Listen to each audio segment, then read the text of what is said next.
I would say that, like, I assume most of you and most Canadians, I was very unaware of what's happened. And it seems like through the pandemic, with our distraction with everything else going on, there's been a lot happening legally on a number of fronts. And so I'll share with you the brief story of what happened and how I ended up pulled into kind of the middle of trying to understand this. On Sunday, September the 11th, we had altar time here, as we often do at the end of the service. And I was standing with part of the prayer team. And a lady from our congregation came down and began sharing the story of her nephew who was living with her then in North Whitby. And how that he was 23 years of age. And fundamentally well-bodied, nothing wrong with him but diabetes. But that through the pandemic, he had become distracted and stopped caring for his diabetes and had lost 70% of his eyesight. He then had applied for MAID and had been approved to be euthanized on Thursday, September 22nd, which is a date that I had kind of emblazoned in my mind because the irony of it was that was my birthday and we had planned celebrations, and the lady ended up sharing at the altar with me, and the next thing you know, she left. And I went home and I said to Zena, I'm not even sure, in the blur of things, it's like, who was that and what was their name? And I had said, keep me in the loop on this, and then I kind of lost touch. But then that Thursday evening, a friend of hers had texted a friend of hers who texted me and said, Pastor Wayne, can you reach out? They're wanting to have an emergency family meeting tonight. And so I left my house in Whitby, raced up to their place. And as I went in, there was a Christian therapist that was there that was so helpful and supportive through the whole process. Myself and about 10 or 12 family members. And when I walked through the front doors, I was shocked to see a well-bodied, articulate, intelligent, smiling, walking around young man. I had kind of expected that I might see somebody who was bedridden or in deep depression, but rather a young guy that was healthy and so much to look forward to. We ended up spending about 20 minutes out on the patio together, but then we spent, I think, about 2.5 hours with his mother and his aunt pleading for him to change his mind and to reverse the decision that 2 doctors in downtown Toronto had signed off and already given permission for him to be euthanized at 9 o'clock on Thursday morning, September the 22nd. I was shaken and shocked, and to be honest, it's affected how I feel about being and living in Canada. It began to make me feel almost unsafe in our country because the foundations that I thought our country was built on, I thought that we chased down bad guys and murderers and put them in prison rather than funding them, and something that was maybe whether I should have done or shouldn't have done. But as I chatted with this young guy trying to build a bridge to him, I committed to him that if he went through with this, I would go and sit with him to be there because I so wanted him to not do it, and that I would try to just show him our emotional support. And something about that got me emotionally engaged in realizing this is a real thing, that whether I was there or not, that this is something that is on the calendar and on the clock. I'd just like to make a comment. His aunt is in the room this morning, and I think that it would be great for us to show appreciation to both his aunt and his mom, who have, over the last 6 or 7 weeks, that's the only time frame they've known, but they've been pouring in their hearts and energies to save their nephew and son. And the aunt has been pouring out resources and her heart and her life and her prayers. So let's just show our appreciation for that lady who's among us this morning.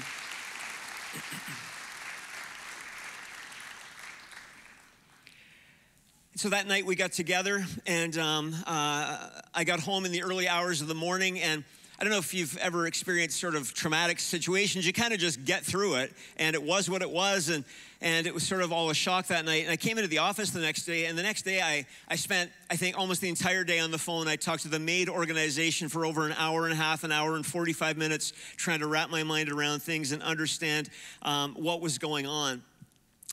And a couple of things. There are a number of articles on a PDF that I've actually uploaded to our website, and some links that will be helpful for you.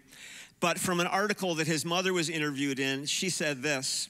She said, "My son applied for MAID on August 8, 2022, got approved on September 7. It's crazy. The doctor has literally given him a gun to kill himself.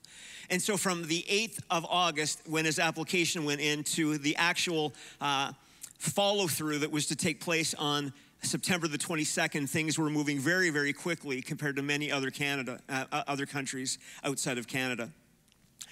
I won't show it to you, but I will read you the email that came from the doctor to this young man. And for quite a while, I found, just even looking at the email, nothing disturbed me more about this than reading this actual email. And I read to you word for word this brief email from the doctor to this young man confirming his euthanasia. External MAID house booking - September 22. Hi, I am confirming the following timing. Please arrive at 8:30 a.m. I will ask for the nurse at 8:45 a.m. and I will start the procedure at around 9 o'clock a.m. Procedure will be completed in a few minutes after it starts, period. Joshua, period. And with that, the doctor basically states that come on in at 8:30 and by around 9 o'clock, we will have effectively ended your life. In another published article, an interview, the young man was interviewed, and I won't read it to you, but he basically shares in that interview that there is nothing wrong with him but diabetes and his vision loss, but he finds it intolerable. And on those grounds alone, 2 doctors in downtown Toronto signed off and were ready to end his life. We ended up, Pastor Roger mentioned Audie just a few minutes ago. And something that ended up transpiring, I don't know, I'm not sure if Audie's here. We were texting last night and he gave me permission to share this. But a lot of you don't know this. I didn't know it, but Audie is legally blind. He can't drive. If you see Audie holding his phone, he holds it very closely, and he has 70%-ish vision, roughly is my understanding. And I ended up reaching out to Audie and saying, Audie, I don't want this to be traumatic for you, but would you come over? So Audie came one night with myself and sat with this young man. And Audie basically tried to give him hope and help and light to see that even though he has these challenges, that he has Jesus inside of his heart, he has a wife, he has a great job, and that there's a life that could lie ahead for him. What ended up happening is kind of explained in this brief quote from another article from this young guy in an interview that he conducted. The article goes on to say, on September 21st at 10 p.m., the young man, said his doctor phoned him. He told the young man about the hostile messages he had received thanks to his mother's social media campaign. How many of you can say thank God for mothers like that host social media campaigns to save their son? And that the doctor, was going to resign from his care plan, in quotation marks, and find the young man another assessor unless his mother relented. What I found ridiculous was A, that they approved it, and B, because of a few aggressive phone calls, that all of a sudden, that's how subjectively doctors have the power in their hands because of the laws and the ways they are right now in Canada. So things were delayed, and what we believe now is that that doctor has withdrawn, but that we believe that the young man is actually now pursuing applying again. And I say we believe because the truth is, another part that is terrifying, under doctor-patient confidentiality, there's what I call the dark circle of 3 that no one really knows except for the patient applying and the 2 doctors signing off. And the truth in this specific situation that I know more about than any other situation, the truth is that because of the young man's vision issues, someone in the family was managing his email account for him, and they actually stumbled onto that email that I read a moment ago. And if it hadn't been for that family member stumbling onto that young man would likely be dead today, and no one in the family would have known this was going on until he had actually died. It's unsettling and terrifying what's going on in our country. But all of this that I'm sharing this morning isn't about one young man as much as we care for and love. I texted him, and I was chatting with his aunt yesterday, just saying, or Friday, asking the question, like, what can we do? How can we help? And she's been there for him, and we're trying to find ways to be there. It's all been postponed and put on the side shelf. But the reality is that I don't ever want another family in our congregation ever going through what this family has been going through.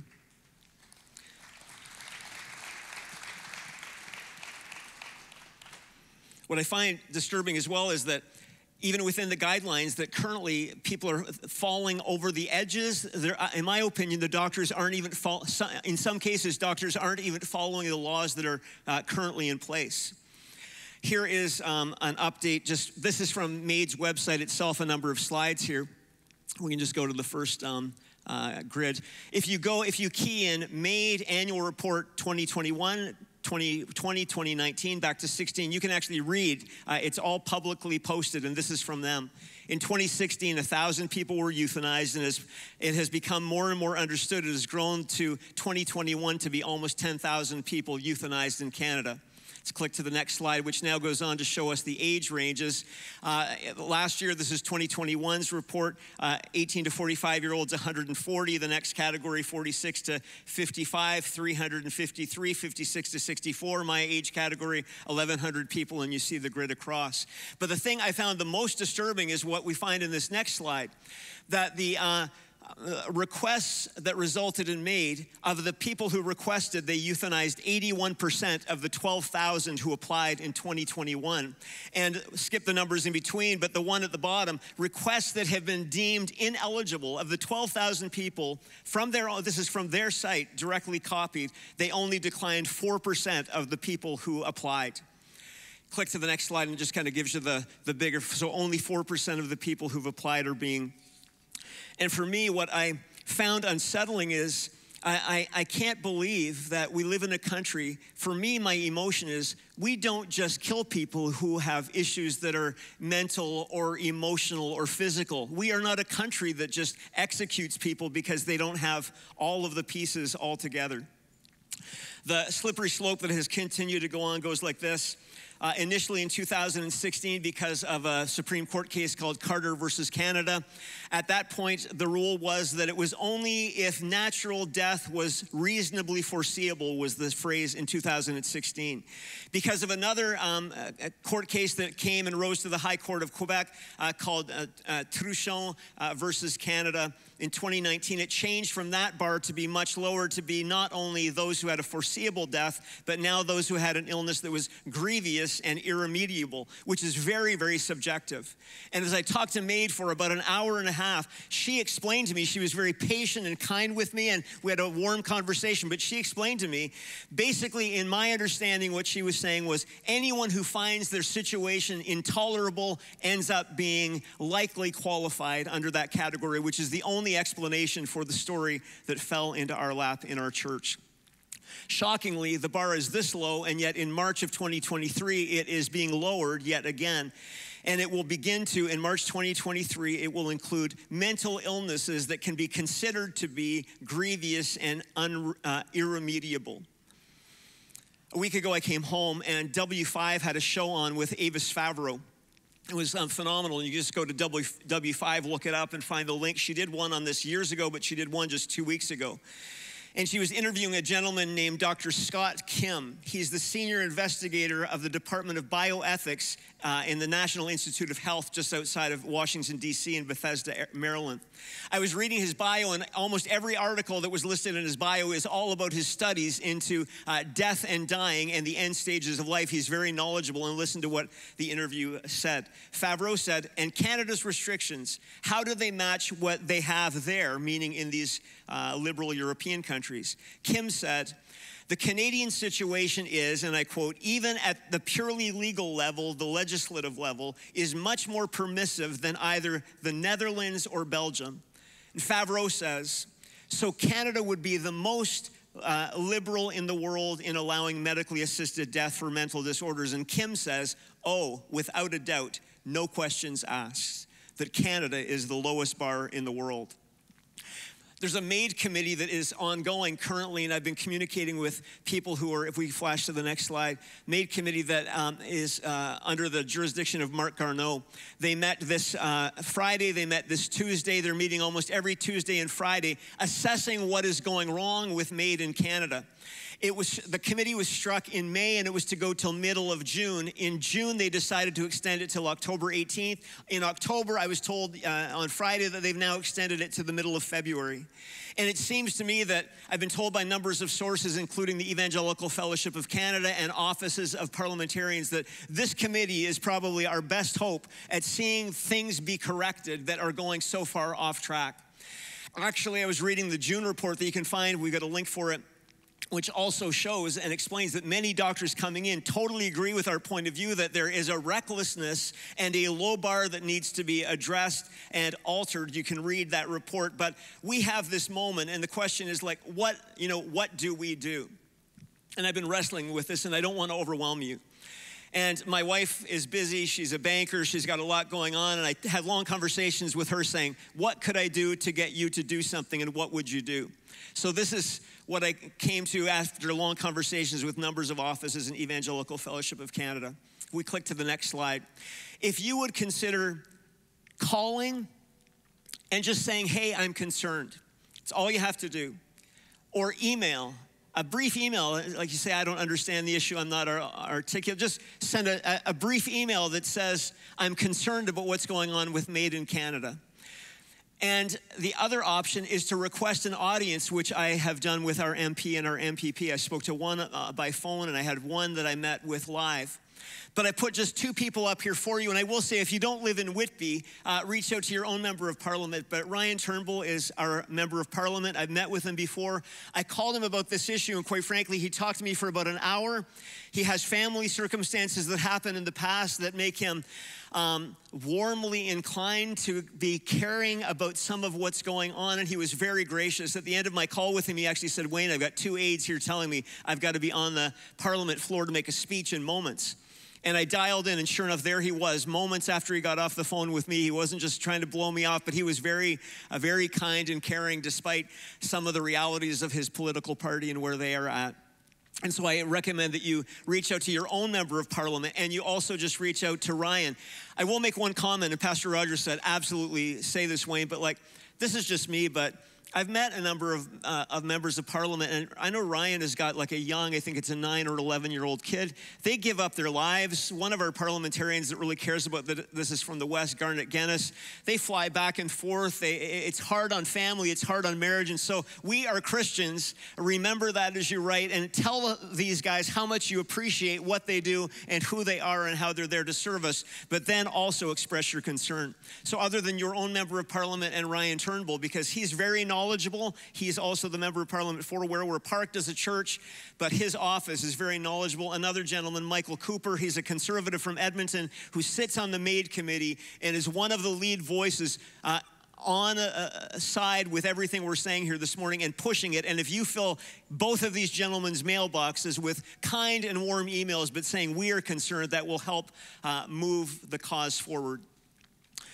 You can go to our website, and there is a link there that says MAID links, and there you can find just easy to click email addresses, phone numbers, all of the information, a number of reports that I've referred to this morning. And I end simply with this in Psalm 11, verse 3, a verse that jumped up at me when I was processing a lot of this. If the foundations are destroyed, what can the righteous do? And the psalmist answers back the great news. The Lord is in his holy temple. The Lord's throne is in heaven. His eyes behold, his eyelids test the sons of men. The Lord tests the righteous, but the wicked and the one who loves violence, which I think describes this, his soul hates. For the Lord is righteous. He loves righteousness. His countenance beholds the upright.